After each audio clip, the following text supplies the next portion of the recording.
Hello guys, welcome to hit TV. నేను మీ నిహాల్. ప్రస్తుతం మనతో ఉన్నారు senior political analyst KS Prasad గారు. సార్ నమస్తే sir. Sir, game changer pre release ఈవెంట్కి పవన్ కళ్యాణ్ గారు హాజరవ్వడం జరిగింది. సో ఏదైతే ఒక దురదృష్టంతో ఏదైతే ఇద్దరు చనిపోవడం జరిగింది, సో వాళ్ళు game changer pre release event అయిన తర్వాత రిటర్న్ ఇంటికి వెళ్ళేటప్పుడు దారి మధ్యలో రోడ్డు ప్రమాదంలో చరణ్ అను మణిగంట అనే ఇద్దరు వ్యక్తులు చనిపోవడం జరిగింది. దీనికి వైఎస్ఆర్సీపీలో పవన్ కళ్యాణ్ గారు ఎందుకు క్షమాపణ చెప్పాలి? ఈవెన్ అక్కడ గేమ్ చేంజర్ ఈవెంట్లో ఏమి తొక్కిసలాట అవ్వట్లేదు కదా, అక్కడ ఏమి సిచ్యువేషన్స్ అవ్వలేదు. ఆ బయట రోడ్డు మీద చాలా ప్రమాదాలు అవుతుంటాయి. ఈవెన్ వాళ్ళిద్దరు కూడా గేమ్ చేంజర్ ప్రీ రిలీజ్ ఈవెంట్కి వచ్చారని ప్రూఫ్ ఏంటి? టికెట్స్ అలాంటివి ఏమి ఉండవు. మూవీకి వెళ్తేనే టికెట్ ఉండేది. సో అక్కడికి వెళ్ళిన టికెట్స్ కూడా అలాంటివి ఏం అడగని పరిస్థితి కదా, మనం చూస్తున్నాం కదా. సో దానికి పవన్ కళ్యాణ్ గారి మీద నెట్టారు కాబట్టి పవన్ కళ్యాణ్ గారు 5 లక్షలు, దిల్ రాజు గారు 5 లక్షలు, రామ్ చరణ్ గారు 5 లక్షలు, ముగ్గురికి 15 లక్షలు అనేది ఇవ్వడం జరిగింది. మొత్తం 30 లక్షలని రిలీజ్ చేయడం జరిగింది. మళ్ళీ పవన్ కళ్యాణ్ గారిని అభ్యర్థి ఇచ్చడం ఎంతవరకు కరెక్టో అని వాళ్ళందరూ అంటున్నారు, కూటమి నాయకులు. దానికి మీరే ఉంటారు సార్? మళ్ళీ అన్నమాట, మీకైతే ఏమనిపించింది సార్? ఫస్ట్ చెప్పండి. ఇజ్ ఇట్ రైట్ ఆన్ ఈ స్పాట్? ఎందుకంటే మనం ఏం మాట్లాడుతున్నాం, మనం ఏం చేస్తున్నాం అన్నది రెండు చాలా ఇంపార్టెంటే కదా. హ్యాండ్ టు మౌత్ కోఆర్డినేషన్ అంటారు, తెలుసు కదా మీకు. దానికి మనం ముందు ఏం మాట్లాడాం, ఏది గేమ్ చేంజర్ కన్నా ముందు జరిగిన పుష్ప ఈవెంట్కి సంబంధించి ఒక చిట్ చాటింగ్లో ఒక మర్మరింగ్ వాయిస్తో మీరు మాట్లాడింది ఏంటి? గోరుతో పోయేది గొడ్డల దాకా తీసుకొచ్చారండి. పాయింట్ 1. గోరుతో పోయేది గొడ్డల దాకా తీసుకొచ్చారని ఆ యూనిట్కి సంబంధించిన విషయంలో మాట్లాడినప్పుడు, అంటే ప్రోయాక్టివ్నెస్ టువర్డ్స్ ప్రొడ్యూసర్స్ కానీ, డైరెక్టర్లు కానీ, యాక్టర్లు కానీ ఎగేసుకుని పొగేసుకుని పోయి వాళ్ళకి డబ్బులు సమర్పించాలి. కోట్లలో 2 కోట్ల దాకా ఇచ్చారు. But where it comes to Andhra Pradesh అనే దగ్గర గేమ్ చేంజర్కి మీ అసందర్భ పేలాపనలు ఏంటి? ఉద్యోగాలు కల్పించలేము, అందుకని ఫైటింగ్ స్కూల్స్ పెట్టండి. Stunt school, bike stunts. ఏమో సార్, మీరంత ఇంటర్మీడియట్లో అవి చదువుకోలేదు ఆయనలాగా, అంచేత మాకు వచ్చిన ఫైటింగ్ స్కూల్ పెట్టండి. తర్వాత యాక్సిలేటర్లు ఇస్తారు కాబట్టి శంకర్ ఇంకో 4 సినిమాలు తీయలేటివి, ఒకటి సినిమాలు తీస్తే ఈ సినిమాలు చూసుకుని వాళ్ళు ఫస్ట్ స్టేషన్లో గోళ్ళు ఎల్లు వేసుకొని చస్తారట. ఇదే మీరు యువతకి ఏం చెప్పి వచ్చారు? ఎలక్షన్స్కి 20 లక్షల ఉద్యోగాలు కల్పిస్తూ ఉంటారు. ఇప్పుడు ప్రజెంట్ మేము కల్పించలేమని నిస్సహాయ స్థితి చేతులు ఎత్తేసి చెప్తూ, రెండో మాట, స్టంట్ స్కూల్స్ పెడితే ఎవరికి ఉపయోగం? ఎవరిని తంతారు? ఎవరిని తనడానికి? అంటే ఎలక్షన్స్ ముందు ఏవైతే ప్రొవకేషన్స్ ఇచ్చారో, రెడ్ బుక్లో రాశారు, కొట్టేస్తాం, చంపేస్తాం, పొడి చేస్తాం అని వచ్చారు కదా ఎలక్షన్లకి. చేయవలసింది ఏంటి? ప్రజాస్వామ్యంలో ప్రజా రంజక పాలన చేయవలసిన దగ్గర స్టంట్ స్కూల్స్ పెట్టి సినిమాలను ప్రోత్సహిస్తూ, నేను లాస్ట్ ఇంటర్వ్యూలో కూడా చెప్పాను, జూనియర్ ఇంటర్వ్యూ అయితే, మా ఇంట్లో ఊరు చచ్చిపోయారు, మీరు కూడా జాగ్రత్తగా ఇంటికి వెళ్ళండి, మీ అమ్మ నాన్నలు ఎదురు చూస్తారు, మరి వాళ్ళ అమ్మ అరణ్య రోదన వినండి గాలి. ఎవరిది బాధ్యత? వ్యవస్థలో మనం ఉన్నప్పుడు ఎవడు పెట్టమన్నాడు ప్రీ రిలీజ్ ఈవెంట్లు? మొత్తం గవర్నమెంట్ ఫంక్షన్ లాగా మొత్తం చేసుకుంటూ కూర్చుంటే, అలాంటి ప్రొవకేషన్స్ మీరే ఇచ్చుకుంటూ, వాళ్ళు అసలే చిన్నపిల్లలు 20-25 సంవత్సరాల లోపల ఉన్న వాళ్ళు ఎలా ఉంటారు? భావావేశాలతోనూ ఆవేశకావేశాలతో ఉన్న వాళ్ళకి కోతి కొబ్బరిగా దొరికినట్టు ఇంకొంచెం రెచ్చగొడితే పైపించి మాకు జలసీలు లేవా? దాసనారాయణ గారు ఆయన ఎవరంటే ఉదయ్ బాబు పేరేటి ఉదయ్ కిరణ్ చనిపోయినప్పుడు ఆయన పరామర్శకి వెళ్ళినప్పుడు ఆయన మాట్లాడిన మాటలు ఉన్నాయి. ఆ వీడియో ఇస్తాను, ప్లే చేయండి ఒకసారి. అది వినిపించమంటారా? ఒకసారి వినిపించండి. ఏం మాట్లాడారా? ఒక్క నిమిషం విందాం. ఎందుకంటే మనం ఏం చేస్తున్నాం, ఏం జరుగుతుంది, దీనికి వ్యాపారాలన్నీ మర్చిపోయి మాకైతే అలాగేం లేదు, మేమైతే తోపులం తురుములు. అంటే పవన్ కళ్యాణ్ గారు కూడా ఇంకో మాట అన్నారు, ఏ మూవీ హీరో కూడా వేషాలు లేకుండా వచ్చిన అవకాశాలు అతనికి దక్కనివ్వకుండా అతని మీద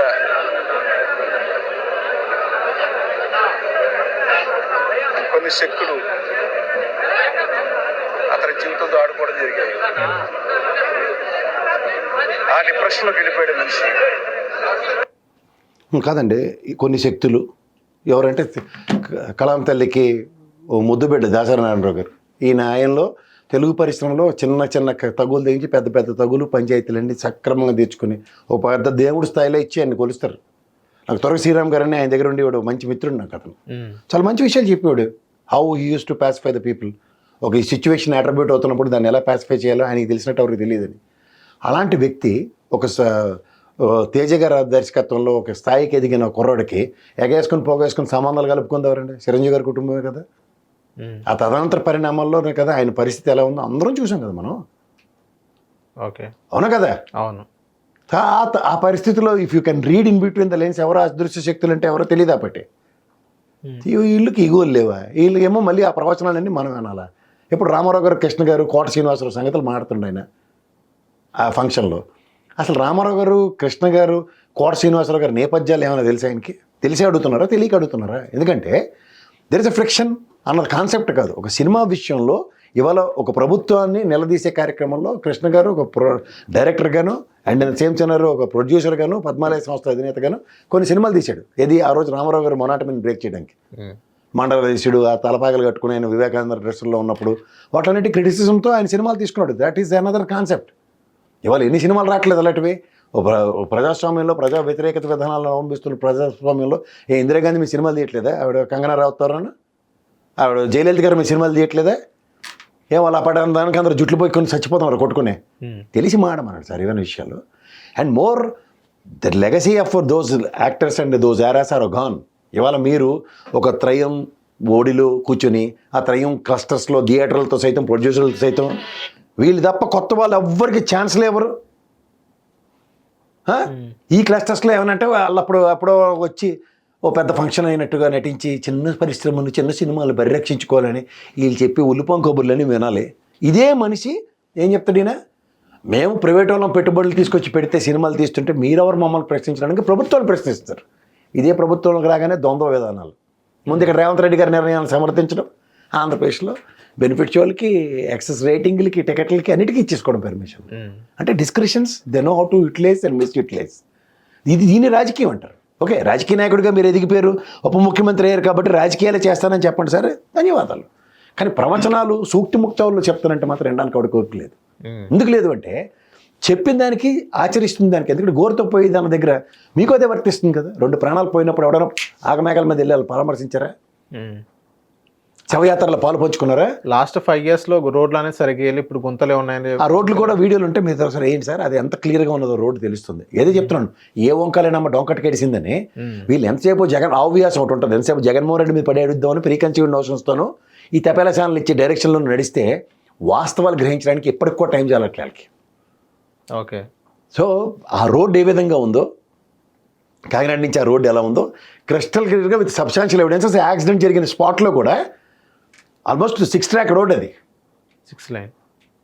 అలాంటిది ఏం మారుతున్నారు వాళ్ళకి ఏంటంటే సార్ తప్పు జరిగింది అనుకోండి, అవతల చేస్తే తప్పుని ఎట్టేస్తారు, వాళ్ళు ఎండగట్టేస్తారు. వీళ్ళ దగ్గర జరిగితే మాత్రం ప్రవచనాలు. సార్ ఇప్పుడు ఇదే ఈ కూటమి నాయకులు ఏమంటారంటే రోడ్డు మీద చాలా ప్రమాదాలు జరుగుతాయి, అది వన్ ఆఫ్ ది ఇన్సిడెంట్, కానీ వాళ్ళ మీద దయ కరుణ జాలి ఇవన్నీ ఉన్నాయి కాబట్టి పవన్ కళ్యాణ్ గారికి ఆయన టీంకి కానీ, సో అందుకే వాళ్ళకి 5 lakhs అనేది ఎక్స్లేషన్ అనేది ఇవ్వడం జరిగింది. ఆయన ఇవ్వడంతో పాటు వీళ్ళిద్దరితో కూడా ఇప్పించారు. సో వీళ్ళు ప్రమేయం లేకుండా ఆయన మీద బురద జల్లం అనేది ఎంతవరకు సమంజసం, ఎంతవరకు కరెక్ట్ అని అంటున్నారు. ఇక్కడ మా కమిషనర్ ఆనంద్ గారు లాంటి ఆయన అక్కడ ఉంటే కరెక్ట్గా సమాధానం ఉంటుంది. ఎందుకంటే తొల్ల గసిరెడ్డి ఎవడో డబ్బులు ఇస్తారంటే అసలే అని. అలా మీకు ఒక మాట చెప్తున్నా, ఈయన అదే గోరుతో పోయి గొడ్డలంటే ఈ ఇష్యూని if it looks like an issue అనుకోండి డెఫినెట్గా మాట్లాడవచ్చు. But where it comes to Pushpa 2 cinema రిలీజ్లో జరిగిన ఇష్యూకి కంపారిజన్సే జరుగుతున్నాయి ఇవాళ. మీకు అర్థమైందా? They have not taken any excuses. పొరపాటు జరిగింది, పొరపాటుకి సంబంధించిన సినిమా యూనిట్ అంతా రెస్పాన్సిబిలిటీ తీసుకున్నారు. ఆఖరికి నిన్న ఆయన ఎవరు అల్లు అర్జున్ కూడా నిన్న ఆయన హాస్పిటల్కి వెళ్ళి చెక్ చేసుకుని వచ్చాడు. అవును, అబ్బాయిని కలిసాడు. So these things are proactively not happening from Game Changer దగ్గర నుంచి. ఇదే శంకర్, ఇదే రామ్ చరణ్ గారు ఇలా అందరూ పరిగెట్టుకుని వెళ్ళి అక్కడికి ఏదో చేస్తే మాట్లాడరు ఎవరు పొరపాటు అని. కానీ ఇక్కడ ఆ గేమ్ చేంజర్ ఈవెంటే పెట్టబోతే యాక్సిడెంట్ లేదు కదా. అవును, ఎవడు పెట్టమన్నాడు ఇవన్నీ? ఆ సినిమా ఎలా ఉంటుందో రేపు 10వ తారీఖు వాళ్ళ జీవితాలు తెలిసిపోతాయి, ఎత్తిపోతల పథకమో కాదు అని. కాకపోతే అయితే ఎవరితో బాధ్యత ఇవన్నీ? ఆయన కూడా యూట్యూబర్ బాగా చెప్పాడు, ఎందుకు చచ్చిపోతున్నాం, అదే హీరో, అదే హీరోయిన్, అదే మ్యూజిక్ డైరెక్టర్, అదే డైరెక్టర్, సినిమా మారదు, 50 రోజులు ఆడుతుంది, 100 రోజులు ఆడొచ్చు, తర్వాత వెళ్ళి నిదానంగా వెళ్ళి చూడొచ్చు కదా, ఎందుకు ఈ తొక్కేసలు అట్లా వాళ్ళ జీవితాలు పణంగా పెట్టుకున్నాను. అవును, అలాగా పిల్లలిద్దరూ కూడా వాళ్ళ ఆవేశాలు ఏంటి, వాళ్ళకి ఆవేశాలు ఏంటి, వాళ్ళు చిన్నపిల్లలండి. ఓ ప్రొవకేషన్కి ఉంటారు, రామ్ చరణ్ గారనో లేదంటే ఇంకోటనో, వాళ్ళ పేర్లు కూడా చూడండి ఏమున్నాయి, వాళ్ళ పేర్లే ఉన్నాయి, చరణ్ మణికంఠ. సో వాళ్ళు ఆ ప్రొవకేషన్లో ఉంటారు సార్. సినిమా అన్నది ఒక ట్రాన్స్, ఆ ట్రాన్స్లో ఉన్న వాళ్ళకి మనం ఎంతవరకు వాళ్ళని నియంత్రించగలం అన్నది గౌరవప్రదమైన పోస్టులు వచ్చిన తర్వాత కూడా మీరు ఇంకా నియంత్రించలేము, ఇంకా ప్రొవకేషన్స్ ఇస్తాం, యాక్సిలేటర్లు ఇవ్వండి, అది ఆ ప్రభావమే అది. అవును, ఆ ప్రభావమే తీవ్రతరం దారుస్తాయి. సార్ ఇక్కడ కొంతమంది జర్నలిస్టులు కానీ కొంతమంది వెల్ ఎడ్యుకేటెడ్ పీపుల్స్ ఏమంటారంటే, సో మీరు చదువుకోండి, ఏదైతే ఈ సబ్జెక్ట్ కాకపోయినా మీకు మ్యాథ్స్ రాదు, వేరే ఆర్ట్స్లోకి వెళ్ళండి, వేరే ఇదే చేయండి, ఇంకోటి ఏదైనా చేయండి అని కొంతమంది చెప్తున్నారు. కానీ పవన్ కళ్యాణ్ గారు ఆ స్టేట్మెంట్ ఇవ్వడం అది కరెక్ట్ కాదని కొంతమంది చెప్తున్నారు. సార్ మీకు ఒకటి చెప్పనా, ఆఫ్టర్ గ్రాడ్యుయేషన్ రెస్పెక్ట్ యూనివర్సిటీలో థియేటర్ ఆర్ట్స్ అని కూడా మాస్టర్స్ డిగ్రీస్ ఉంటాయి. ఓకే. అంటే నిజంగా నీకు చదువు అవ్వకపోవచ్చు, లేదంటే చదువుకోకుండా మంచి నాటక రంగానికో లేదంటే సినిమా రంగానికో లేదా ఏదో చేయొచ్చు. అంటే ఇక్కడ అమీర్పేటలో ఎంతమంది పిల్లలండి? అవును. ఎవరో దాకేందుకు మీ కెమెరామెన్ తీసుకోండి, కష్టపడుతున్నాడు ఒక పక్కన, డిగ్రీ చదువుకోవట్లే, అవును, ఎగ్జామ్స్ రాసి వచ్చాడు అతను. ఎందుకు వచ్చాడు అతను? అంటే తపన. చదువుకుంటే మనం ఒక స్థాయి పెరగొచ్చాను, లేకపోతే మన ప్రమాణాలు పెరుగుతాయి అన్నది బేసిక్ అవగాహన. అంతేకాని రవీంద్రనాథ్ ఠాగూర్ చదువుకోద్దన్నాడు కాబట్టి నేను చదువు మానేశానని పనికి మాలిన పనులు, అంటే చేతకాంతానని కూడా చేతనైనట్టు ప్రస్ఫుటించేలా మాట్లాడడం అంటే పవర్. పవర్ని మిస్యూటిలైజేషన్ అంటారు దీన్ని. సో ఈ విధమైన అసందర్భ పేలాపనలు, అధిక ప్రసంగాలతో దాని తీవ్రత ఎలా ఉందో చెప్పమంటున్నాను. యువత యాక్సిలరేటర్లు ఇస్తారంటే పవన్ కళ్యాణ్ గారు ఇమ్మన్నారు అన్నది కాన్సెప్టే బుర్రలో ఉంటుంది. వాళ్ళకి చిన్నపిల్లలండి, వాళ్ళ లేత మనసులు, వాళ్ళకి ఏముంటాయి 20 సంవత్సరాల్లో మెచ్యూరిటీ లెవెల్స్ ఎక్కడి నుంచి వస్తాయి వాళ్ళకి. అవును. ఆ ప్రొకేషన్లో ఒకసారి యాక్సిడెంట్ ఇచ్చినప్పుడు కంట్రోల్ పోయింది, చనిపోయాడు పిల్లలు. అవును. అంటే ఏం చెప్పేస్తే అయిపోయిందా అన్నది వితండవాదం అవుతుంది. కానీ మనం ఏం చెప్తాం? ఇప్పుడు ఇంట్లో మీ నాన్నగారు మీకు బండి కొనిచ్చారు సార్, వెళ్తున్నప్పుడు ఏం చెప్తాడు ఆయన? అరే బాబు మెల్లిగి వెళ్ళరా బాబు, మనకు ఎందుకు ఆవేశం, బండి నీదే కదా, నిదానంగా వెళ్ళి చెప్తారా? చెప్తారు. అంతకని అరే అది 180 కెపాసిటీ ఉండరా స్పీడు, నువ్వేంద్రా ఆఫీస్కి 2 నిమిషాలు వెళ్ళొచ్చు, ఓ 10 నిమిషాలు అక్కడ కూర్చొని టీ తాగి నాతోను 2 నిమిషాల్లో యాక్సిలేటర్ 120 స్పీడ్లో వెళ్ళావు అని చెప్పి మిమ్మల్ని ప్రొవకేషన్ ఇచ్చారనుకోండి, ఏమైనా అర్థం ఉందో దాంట్లో? లేదు. అది చేస్తారా చెప్పండి? చేయనప్పుడు మీరు ఒక తండ్రి స్థానంలో ఉండి, ఒక ముఖ్యమంత్రి స్థాయిలో ఉండి, రాష్ట్రానికి 2వ పెద్ద దిక్కు కింద ఉన్నారు ముఖ్యమంత్రి గారి తర్వాత, మరి ఆ టైం మాట్లాడవలసిన మాటలు ఎలా ఉండాలండి? అవును. జాగ్రత్తగా వెళ్ళండి, ఎకనామీలో ఆ రేంజ్లో వెళ్ళండి అని చెప్పాలి. కాకపోతే ఇక్కడ స్టంట్ స్కూల్స్ పెట్టమని చెప్తున్నారు. మీకు నిజంగా ఫ్రస్ట్రేషన్స్ ఉంటాయి, మీకు నిజంగా ఆవేశాలు ఉంటాయి. ఆవేశాలకి వెంటోట్లకి ఇది కాదు కదా. సక్రమంగా మార్నింగ్ జాగింగ్లు చేయండి, శుభ్రమైన పౌష్టికాహారాలు తినండి, పోలీస్ ట్రైనింగ్కి భర్తీ అవ్వడానికి స్వచ్ఛందంగా మీరు ఎలా కోపపోతారు, ఇలాంటివన్నీ మాట్లాడితే ఇట్ మేక్ సెన్స్. అందుకని మేము ఉద్యోగాలు ఇవ్వలేము కాబట్టి మీ వెంటింగ్ ఆఫ్ యాక్సిలేటర్ అన్ని కాకుండా సినిమాలకే వెళ్ళండి, సినిమాల్లోనే చూసి తిరగబడిపోండి, విజిల్లు కొట్టండి, డ్యాన్స్లు వేయండి అంటే ఏమన్నా అర్థం ఉందా? Will it makes any sense? No, it doesn't make sense. మనకి మా నాన్నగారు ఇంట్లో మనం ఏదో చిన్నపిల్లలుగా ఆడుకుంటూ భావవేశాలుగా అక్క చెల్లి కొట్టుకోవడం, అన్న చెల్లి కొట్టుకోవడం, అరే మీరు చాలా ఆవేశపడతారా, సాయంత్రం సినిమాకి తీసుకెళ్తానని చెప్తారండి ఎవడన్నా. 2 పీకే తమాషాలుగా ఉందా, అక్కన కొడతావు చెల్లిని కొడతావని, మనకి పీకే పుస్తకం పట్టుకొని చదవలేవు అంతే అని గదమాయించిన ఉదంతాలు చూసే దగ్గర దానికి భిన్నంగా చెప్తే అంటే అవగాహన రాయిత్యం. ఏమి తెలియకపోయినా సరే ఏదో ఒకటి చెప్పాలి. ఓకే. అది జరిగింది ఎక్కడైనా మనకి చెప్పండి చిన్నప్పటి నుంచి? లేదు. మనకి ఎక్స్ట్రా ఎనర్జీ కదా ఇంట్లో మనం కొట్టుకోవడం, లేకపోతే బాల్ ఇసిరి, ఇవన్నీ ఇంట్లో ఆడి ఆటలే. దానికి మన అమ్మ నాన్నల దగ్గర నుంచి స్పాంటేనియస్ రియాక్షన్ ఏంటి? 2 పీకే తమాషాలుగా ఉంది, అక్క చెల్లితో దెబ్బలాట్లేటరా, నీకు పుస్తకం తీసుకుని చదువు, అమ్మలకి వెళ్ళు, ఆ రూమ్లోకి వెళ్ళి పక్క రూమ్కి వెళ్ళు, ఇవి చెప్తారా? శబాష్, బంతితో బాగా కొట్టావు కాబట్టి నువ్వు మళ్ళీ వెనక నుంచి వచ్చి కూడా గట్టికి కొడుతున్నావు కాబట్టి నేను నిన్ను చూసి సాయంత్రం సినిమాకి తీసుకెళ్ళి మళ్ళీ అక్కడ థియేటర్లో ఉన్న అందరికీ బంతులు వేసి కొట్టరని చెప్తాడా ఎవడన్నా? లేదు. దీనికి దానికి ఎంత తేడా ఉందా? ఏం చెప్పింది అదేనా కాదా? అవును. కానీ భిన్నంగా ఇంట్లో ఏం చెప్తారు అన్నది కూడా ప్రాథమిక అవగాహన లేదు సార్. ఇదే పవన్ కళ్యాణ్ అదే కొడుకులాటోడికి అయితే ఒకటి, మేనల్డ్కి అయితే ఒక లైన్. మేనల్డ్ సినిమాకి అయితే గోరుతో పోయి గొడ్డల దాకా అంటే మొత్తం ప్రొడ్యూసర్లు గిడ్యూసర్లు అందరూ ఎగేసి పోవాలి. అన్న కొడుకు వేసరికల్లా రూల్స్ అన్నీ మారిపోతాయి. మళ్ళీ దానికి మళ్ళీ దాసనారాయణ గారు చెప్పినట్టయితే మాకు ఎవరికి ఈగోలు ఉండవండి, మాకు ఎవరికి జలసీలు ఉండవండి, మనం ఉన్నదేంటి సార్? ఇదే అసలు బేసిక్ చెప్తాను సార్. ఇంతకన్నా రామ్ చరణ్ గారు ఆ RRR సినిమాతో ఆస్కార్ లెవెల్కి సినిమా పరిశ్రమ స్థాయిని తీసుకెళ్ళగలిగాడు. ఆ 2 కుటుంబాల నుంచి దాన్ని తాడిందన్నీ వాడు ఒకడు ఉంటే తలదన్నీ వాడు ఒకడు ఉన్నాడు అని చెప్పి ఆ టైప్లో ఒక ఫ్యామిలీ జస్టిఫై అవుతారా? దానితో నేను ఇంకో ప్రవచనం, జీవితాంతం డబ్బింగ్ సినిమాలు అక్కడి నుంచి సినిమాలు అరువు తీసుకొచ్చి దానికి ప్రవచనాలు చెప్పిన ట్రాన్స్లేషన్ సినిమాలు తీసినోడు కూడా కొత్త కథలు రాసి కొత్త ఐడియాలజీతో సినిమాలు తీయాలట. చేసినవన్నీ అవే. ఏ సినిమా చేయండి అలా కూడా తమిళోడో మలయాళంలో తీసిన సినిమాలని మన ఎత్తికి తేడం, రీమిక్స్, అన్ని రీమిక్స్లే. చెప్తున్నాను నీకు నీతి చెప్పే దగ్గర గులివింద కింద సామెత అదే. ఆ గులివింద కిందకి వెనకాతలో నలుపు తెలియదు, పైన ఎర్రతనంతకి మెట్టమెట్టమెట్లు ఆడిపోతూ ఉంటుంది. ఇవి కూడా అంతే. ఎవరికి చెప్తున్నావు నువ్వు ప్రవచనాలు? దేనికి చెప్తున్నావు? నువ్వు చేసి ఆచరిస్తే ఒక పెద్ద స్కాలర్ రా బాబు, ఒక PhD చేసిన తర్వాత రాజకీయాలకి ప్రభావితమై అవతల ఉద్యోగ భత్యాలన్నీ వదిలేశాడు. లేకపోతే సినిమా పరిశ్రమలో ఈ మాధవన్ ఉన్నాడు, ఈ అజిత్ ఉన్నాడు, రేపంటే ఇది ఎవరు సిద్ధార్థ్ ఉన్నాడు, ఐఎమ్స్ అహ్మదాబాద్లో చదువుకుని వచ్చాడు అతను ఎంబీఏ. ఈ అతను ఏరోనాటిక్స్ ఇంజనీరు ఎవరు మాధవన్, అవును, పైలట్, ప్యాషన్తో వచ్చాడు సినిమా పరిశ్రమ ఉన్నాడు. అది మాట్లాడితే ఉన్నా చదువు సంజా లేకుండా చదువుకోకపోతే సినిమాలు చేసుకోరని ఇంట్లో తిట్టినట్టే వీళ్ళు సినిమాలు చేసుకుని కూడా వీళ్ళు వచ్చి ప్రొఫెషనల్ చెప్తే ఎలా సార్, నాకు అర్థం అవుతుంది. అంత దాకా ఎందుకు వాళ్ళ అన్నయ్య గారు డిగ్రీ చదివి శుభ్రంగా వాళ్ళ నాన్నగారి కోసం డిగ్రీ చదివాడు, సినిమా పరిశ్రమకు వచ్చాడు చిరంజీవి గారు. ఎవరు కాదన్నావు? ఇంకో అన్న నాగబాబు గారు ఈజ్ అ క్వాలిఫైడ్ లాయర్. చదువు అబ్బపోతే మాటలకు వచ్చి మాటలు మానేసి ఏదో అవకాశాలు కల్పించబడ్డాయి, ఏదో కాస్త యాక్టర్గా చదివారన్నారు. అది ఎంత చేస్తే చదువా, 10th ఇంటర్మీడియట్ చదువులు అంటే చెప్పండి సార్, అందరూ అక్కడితో ఆపేస్తారు. ఇంకా లేదా లిటరసీ కోసం నేను సంతకం పెట్టడం నేర్చుకున్నాను అంటే అమ్మ ఈ అంటే ఇల్లు అని నేర్చుకున్నాను, అది సరిపోతుందంటే చెప్పండి, అది కూడా మేము పాటిస్తాం.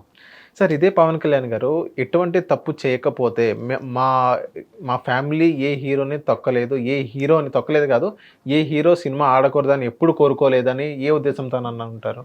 ఇల్లు ఆయన ఉద్దేశం కనుక్కోండి. నాకు దాసరి నారాయణరావు గారు చెప్పిందే ప్రవచనం ఇంపార్టెంట్. ఓకే, ఆల్రెడీ చెప్పేశారు. ఇంకా అక్కడి నుంచి చూస్తే ఇప్పటికేమైనా కాకరకాయల కేకరకాయ అవుతుంది కదా. అవును. హిట్ టీవీ యాప్, ఇందులో short news, live news, entertainment shows, movies, digital magazines తో పాటు మీ జిల్లా వార్తలను కూడా ఫ్రీగా చూడొచ్చు. అంతేకాదు కేజీ నుంచి పీజీ వరకు విద్యార్థులకు స్కాలర్షిప్ కూడా అందిస్తున్నాం. ప్రతి వారం 10 మందికి లక్కీ డ్రా ద్వారా ఒక్కొక్కరికి 10,000 రూపాయలు అందిస్తున్నాం.